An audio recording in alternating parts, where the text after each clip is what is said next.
وأشهد أن محمدا عبده ورسوله لا نبي ولا رسول بعده. أما بعد. Yang pertama-tama, mari senantiasa kita panjatkan puji serta syukur kita kepada Allah Subhanahu wa Ta'ala yang telah memberikan kita kesempatan untuk melanjutkan kajian syarah hadis Arba'in Nawawi di hari Jumat yang mulia ini, insyaallah. Kemudian salawat serta salam lalu kita sampaikan kepada Rasulullah Sallallahu Alaihi Wasallam yang telah membawa kita ke jalan yang penuh dengan ilmu ini. Baik, untuk hari ini kita masuk ke hadis keberapa? Hadis ke-6. Tentang apa? Tentang halal, haram, dan syubhat.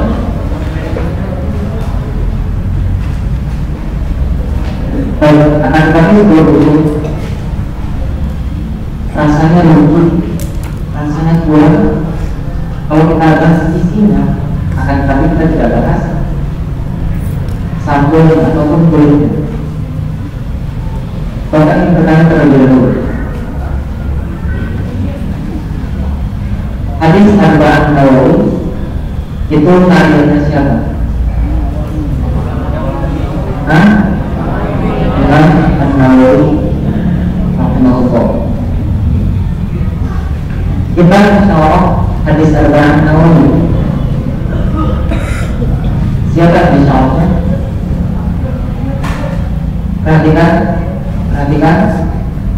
kita ya, kalau tadi pertanyaannya hadis Arba'in Nawawi itu karya Imam An-Nawawi. Sekarang syarah hadis Arba'in Nawawi. Siapa syarahnya?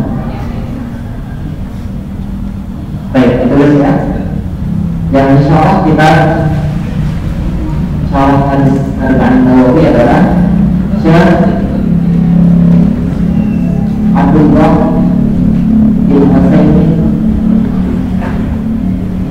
Syekh Muhammad bin Shalih Al-Utsaimin.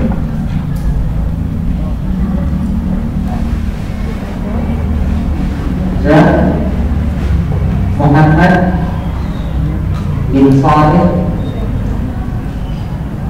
Al-Utsaimin.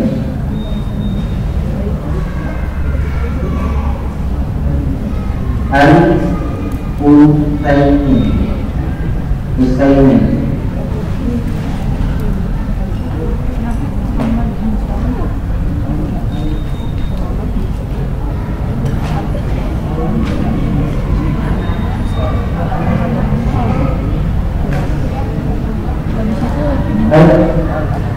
Langsung saja kita masuk ke hadis yang ke-6, yaitu hadis tentang halal, haram, dan syubhat. Sebelumnya kita bacakan dulu hadisnya. An Abi Abdullah Muhammad bin Bashir radhiyallahu anhu qala sami'tu Rasulullah sallallahu alaihi wasallam yaqul innal halala baini wa innal harama baini wa bainahuma umurun mutashabihat la ya'lamunna katsirun minan nas. فمن قام الشبهات فقد استبرأ بدينه وعقله ومن وقع في الشبهات وقع في الحرام فلا أدرى حولهما يوشك إلى الطعام ألا وإن لكل ملك حكمة ألا وإن والله محاربه ألا وإن للجسد مضغة إذا صلحت صلح الجسد كله وإذا فسدت فسد الجسد كله ألا وهي القلب. رواه البخاري ومسلم.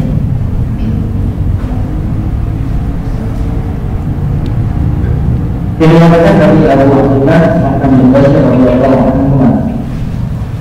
Yang baik, hadis ini diriwayatkan oleh Abu Abdullah Nu'man bin Bashir radhiyallahu anhuma. Dua orang antara ayah dan anak. Perhatikan ya. Bapak sedang melihat kalian keliru dalam memahami ini. Kalau ada dua orang berarti anhuma. Ini tadi Abu Abdullah Nu'man bin Bashir, ayahnya beliau radhiyallahu anhu. Ia berkata, aku mendengar Rasulullah SAW bersabda, sesungguhnya yang akan itu jelas dan yang haram itu jelas. Di antara keduanya terdapat perkara syubhat yang tidak diketahui oleh orang banyak. Maka barang siapa yang sudah bersyubhat, berarti ia telah melakukan agama dan penghormatannya. Dan siapa yang terjerumus ke dalam syubhat, dalam perkara syubhat, maka akan terjerumus ke dalam keharaman ataupun ke dalam sesuatu yang diharamkan.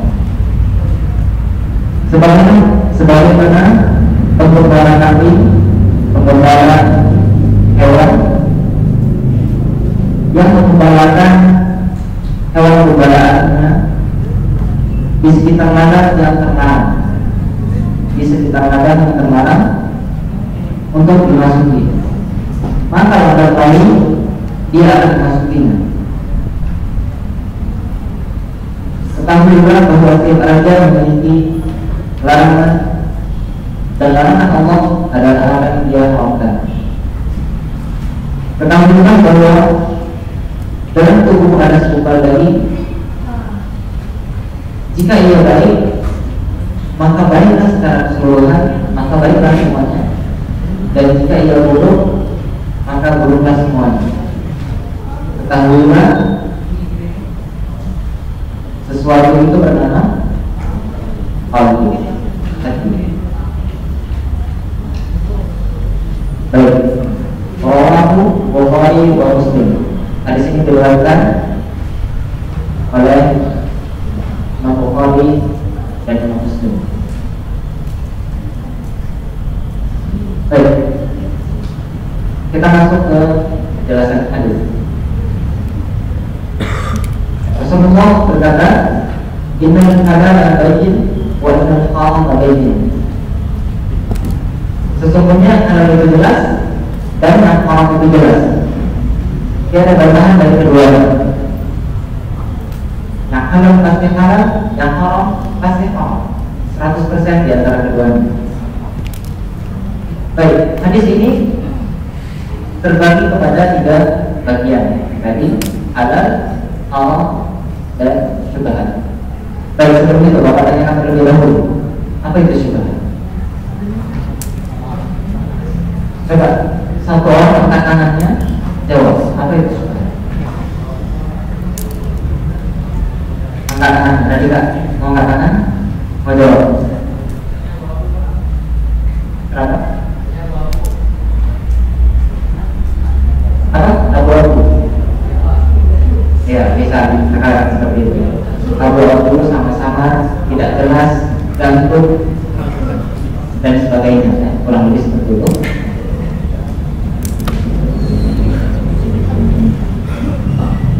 Baik, syubhat dalam hal ini bisa disebabkan karena dalilnya ataupun karena penerapan dalil atas suatu permasalahan, sehingga karena syubhat ini bisa berdasarkan dalil ataupun bisa berdasarkan hukum tertentu. Ya, misalkan syubhat dalam dalil, kita berikan contoh. Misalkan ada sebuah dalil yang kedengarannya agak asing, ataupun bahkan ada kejanggalan besar yang jarang kita dengar, apalagi kita yang masih sangat sedikit ilmunya. Ini bisa dikatakan sebagai syubhat dalam dalil yang jarang terdengar, yang kita tidak mengetahui apakah dalil tersebut sahih hasan atau maudhu. Baik, kemudian syubhat dalam hukum. Ini bisa dikatakan syubhat dalam suatu permasalahan tertentu. Insya Allah akan kita bahas sebentar lagi. Baik, kemudian kata Rasulullah SAW, syubhat itu yang tidak diketahui oleh orang banyak, sehingga bisa dikatakan ada di luar sana orang yang mengetahui, akan tetapi kebanyakan tidak mengetahui dengan segala permasalahan, dengan segala sesuatu.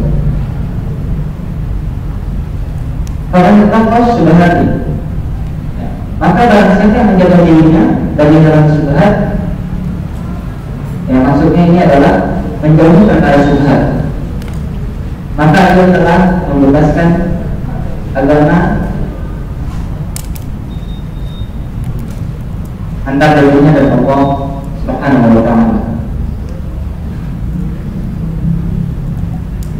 Ya, misalkan di lingkungan kita saat ini, hal-hal syubhat apa ya yang terjadi, misalkan yang terdekat di sekolah kita ini, misalkan ini sering terjadi, bukan misalkan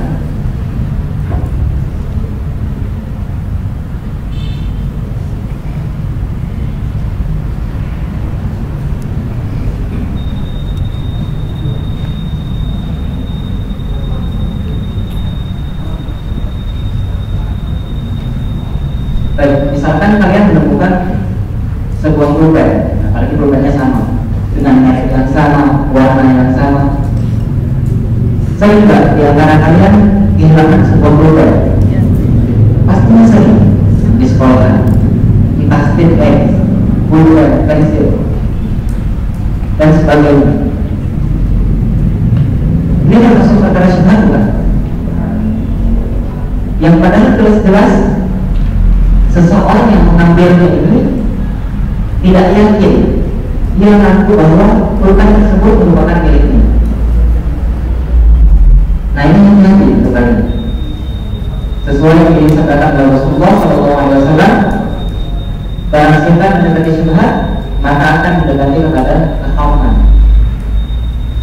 Dan kalau memang pulpen yang kalian ambil itu, yang kalian ragu sebelumnya, merupakan kepada orang lain, maka dapat pastikan bahwa kalian melakukan keharaman, sesuatu yang diharamkan Allah Subhanahu wa Ta'ala.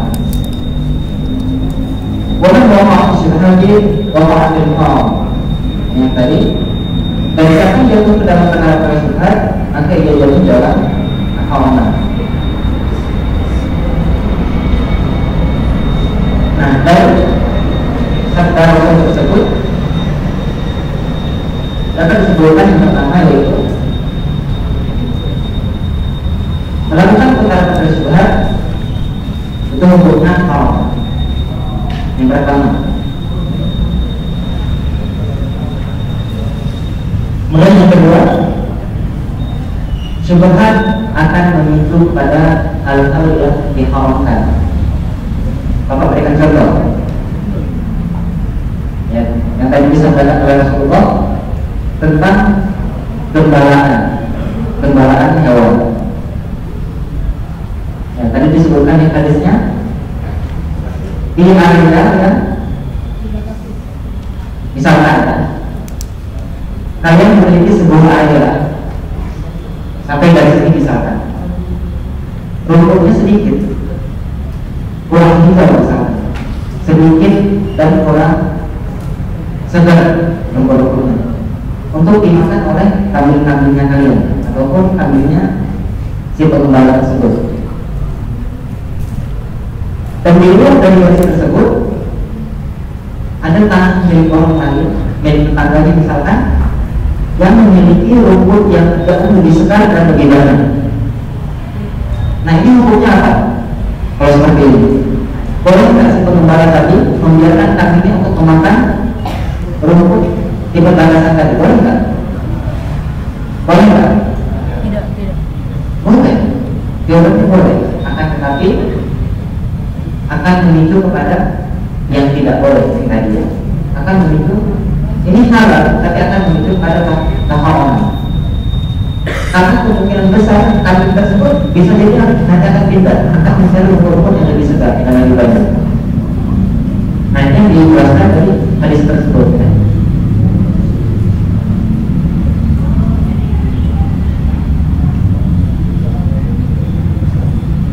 Baik, wanita itu dibalik hima.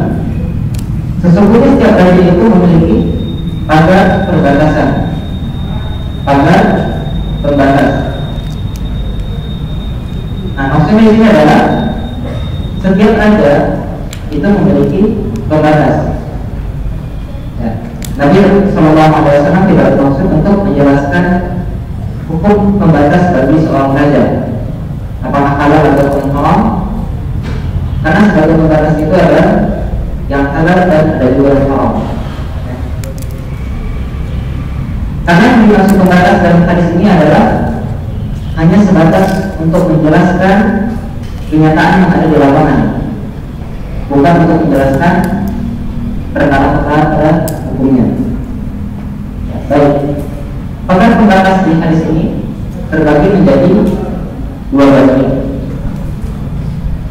Ya. Yang pertama, pagar pembatas atau pembatasan yang dibuat untuk kepentingan pribadi.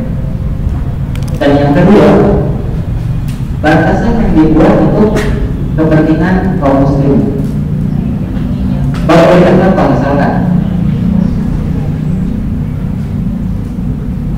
kalian mendapati sebuah lahan, sebuah tanah kosong yang mana tanah kosong tersebut merupakan milik pemerintah daerah setempat. Pemerintah daerah setempat.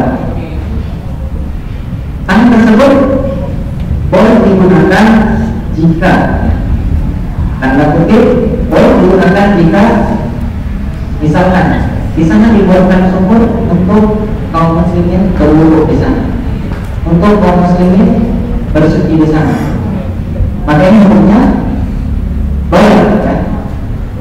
Kalau misalkan untuk keumuman dan untuk kaum muslimin, akan tetapi menjadi haram jika digunakan untuk kepentingan pribadi. Jelas kan? Jelas? Baik, kita lanjut. Ala wa inna Allahi muharrimuhu. Ketahuilah sesungguhnya pada pembatas Allah adalah larangan-larangannya. Rangkaian kalimat ini ditegaskan dengan inna dan ada istiftah ala. Ala di sini adalah penekanan untuk memulai sebuah pembicaraan, memulai sebuah obrolan. Ingat ya, bisa jadi nanti keluar di voice nanti. Ala wa inna bil jasadikum qabul. Ketahuilah sesungguhnya di dalam tubuh ada segumpal daging. Sama seperti yang tadi. Tidak apa-apa sekolah kerja sebetulnya bagi dalam masalah dosa betul. Karena orang yang depan. Jika ia baik, maka baiklah seluruh tubuhnya. Dan jika ia buruk, maka buruklah seluruhannya. Baik merupakan hadis. Ya, Nabi SAW menyebut doa untuk kata syarat yang disebut sebelumnya. Ketika hati itu baik, maka baik pula seluruh tubuh. Dan ketika hati itu rusak, maka rusak pula seluruh tubuh. Nah, di sini para ulama menafsirkan bahwa hati itu seperti raja. Nah, nilai sekolah ini, ya, ingat, hati itu seperti raja. Sebagian ulama mengatakan seperti itu. Kenapa? Karena apa yang diperintahkan oleh raja pasti akan dilakukan, akan dituruti. Begitu juga dengan hati. Apapun yang diperintah oleh hati pasti akan dilakukan, dilalui. Akan tetapi sebagian ulama lainnya, ya, kebanyakan ulama lainnya mengatakan bahwa perumpamaan tersebut tidaklah tepat,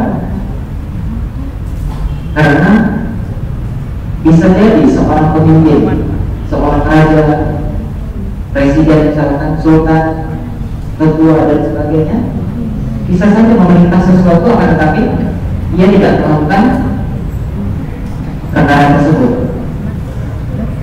Dia hanya memerintah, akan tetapi dia sendiri tidak melakukannya, tidak memberikan contoh.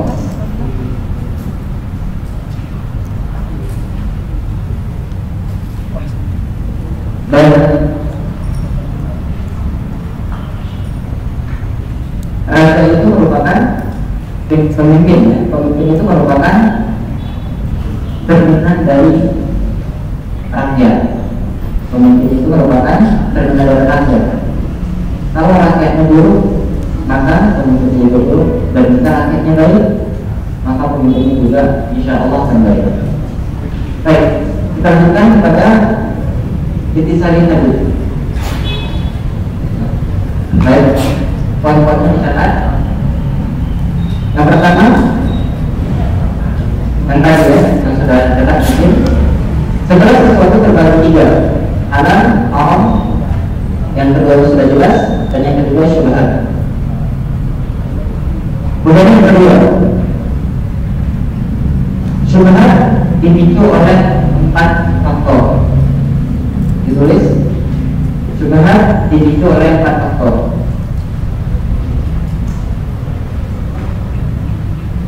Yang pertama adalah minimnya ilmu. Seseorang yang minim ilmu akan cenderung untuk terjerumus ke dalam perkara syubhat. Ya, secara logika juga kita mengerti itu. Karena nggak ada ilmu, nggak tahu apa yang melakukan perkara syubhat tersebut, karena tidak ada ilmunya. Kemudian yang kedua, minimnya pemahaman.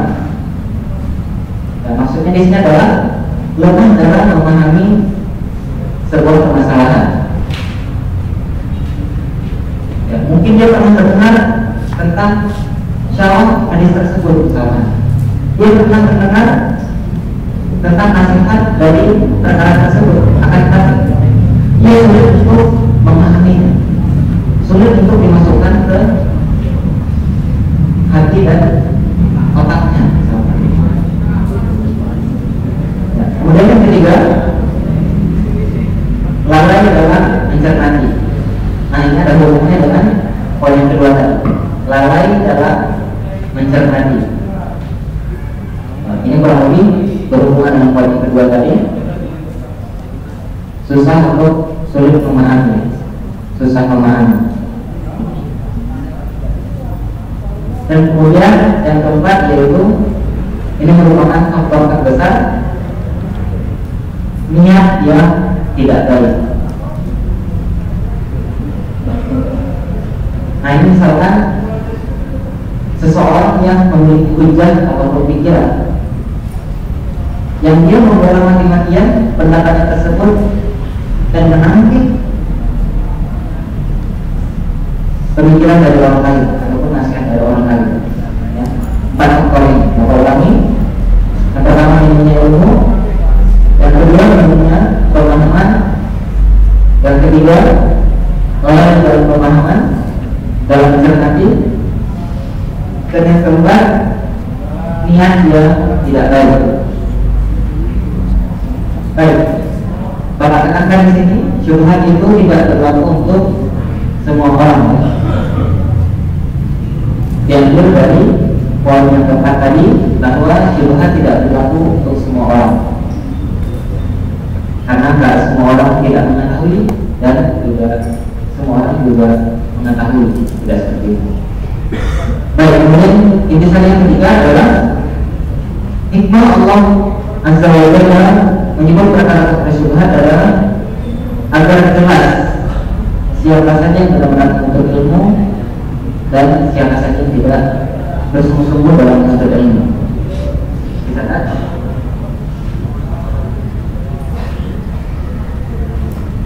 Hikmah Allah, hikmah dari Allah agar jelas siapa saja yang sungguh-sungguh menuntut ilmu.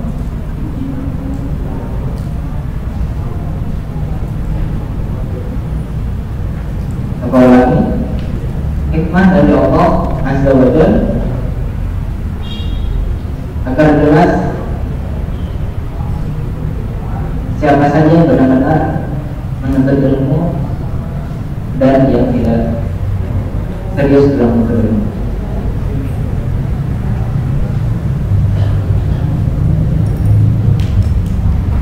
Baik, kita lanjut yang keempat. Poin keempat yaitu mustahil jika ada bagian dari syariat yang tidak diketahui oleh semua manusia. Poin keempat, mustahil jika ada bagian dari syariat yang tidak diketahui oleh seluruh manusia.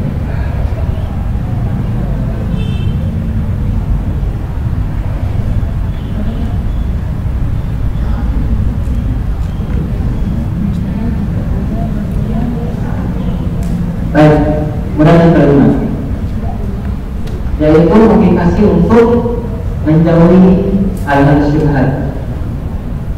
Motivasi untuk menjauhi hal-hal syubhat. Nah, ini dengan catatan bahwa ini bukan sekedar was-was, hanya sekedar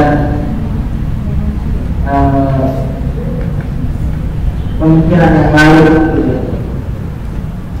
Nah, coba kita semuanya, nanti kan misalkan kalau kita contoh, ada seseorang mu'alaf misalnya, baru saja masuk Islam kemarin misalnya, kemudian datang seseorang tersebut kepada kalian dan memberikan sebuah daging maupun sepotong daging, memberikan sepotong daging kepada kalian. Kira-kira boleh atau diterima? Boleh diterima enggak? Daging dari seorang mu'alaf yang baru masuk Islam kemarin, dia memberikan daging yang ini daging sapi ataupun daging kambing, boleh nggak diterima? Boleh. Tanpa kalian harus memikirkan, oh si fulan ini tadi yang beli sapi ini pakai basmalah atau enggak ya? Menyebut nama Allah enggak ya? Sesuai dengan syariat Islam atau enggak ya? Dengan tanpa harus memikirkan hal tersebut, kalian boleh menerima daging pemberiannya. Kata Rasulullah, baca basmalah dan makan hak. Kata Rasulullah apa? Baca basmalah, terima, baca basmalah, kemudian makan. Ya. Jadi perlu dibedakan juga antara sesuatu yang pasti syubhat dan sesuatu yang hanya sifatnya was-was dari kita. Contoh yang lain misalkan, ini mungkin sering terjadi. Ada nggak dari kalian yang mungkin sering tertentu dalam sholat? Ada? Faris? Sering nggak? Faris? Mana Faris?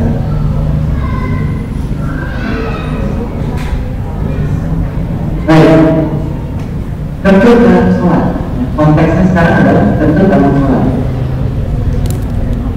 Tertentu dalam sholat juga diatur oleh Rasulullah SAW.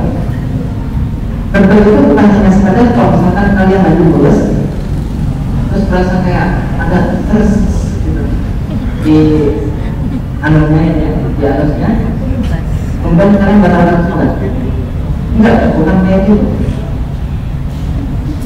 Boleh membatalkan sholat ketika kalian benar-benar yakin bahwa kalian sudah tercium aromanya, misalkan aroma sate, aroma jengkol misalkan. Atau yang kedua, kalian mendengar suaranya dengan jelas, ya, suaranya dengan jelas, kalian mendengar jelas suaranya, baru batalkan. Tapi kalau memang tidak ada peluang tersebut, maka kata Rasulullah, lanjutkan sholat. Nah, jelasnya. Baik, oke, sebentar lagi selesaikan dulu. Poin yang keenam yaitu orang yang melakukan syubhat berarti melakukan hal yang diharamkan. Kita lihat sudah jelas. Poin yang ketujuh yaitu metode yang bagus dari Nabi Sallallahu Alaihi Wasallam yang diterapkan dalam mengajar. Jadi maksudnya adalah Rasulullah SAW ketika mengajar, ketika memberikan himbauan akan sesuatu yang diharamkan ataupun yang dihalalkan dengan perumpamaan seperti tadi pengembala hewan-hewan berbalanya dan batasan bagi seorang raja, pagar pembatas dari seorang raja. Baik, kemudian yang kedua kan,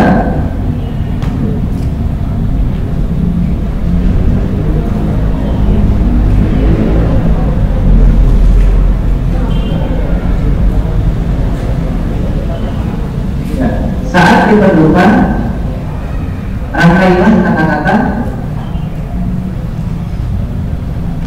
rangkaian kalimat dengan kata-kata yang diperlukan.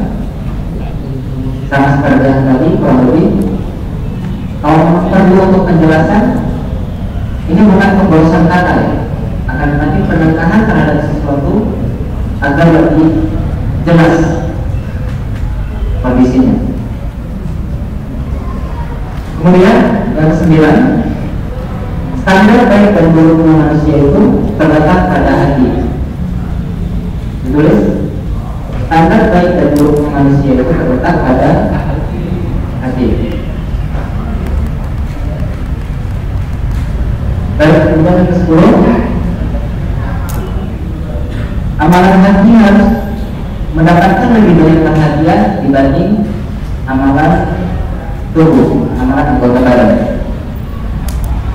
Jauhkan hati kita dari sifat ria, iri, syirik dan sebagainya.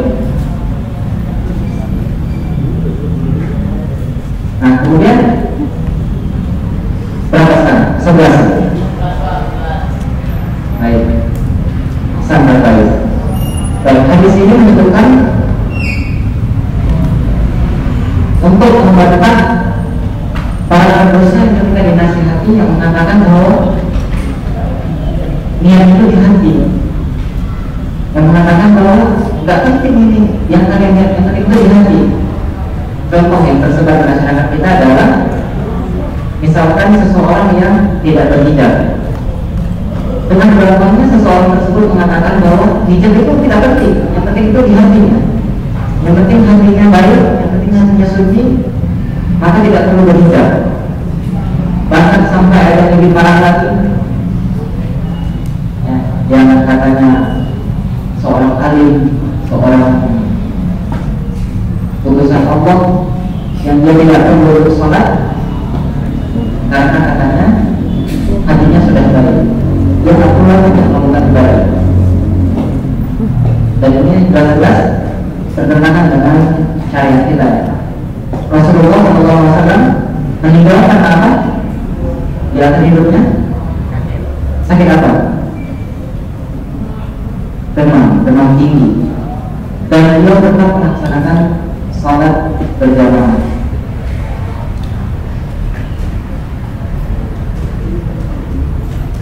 Baik, cukup ya, ini saja lintas dari Bapak pada pagi hari siang hari ini.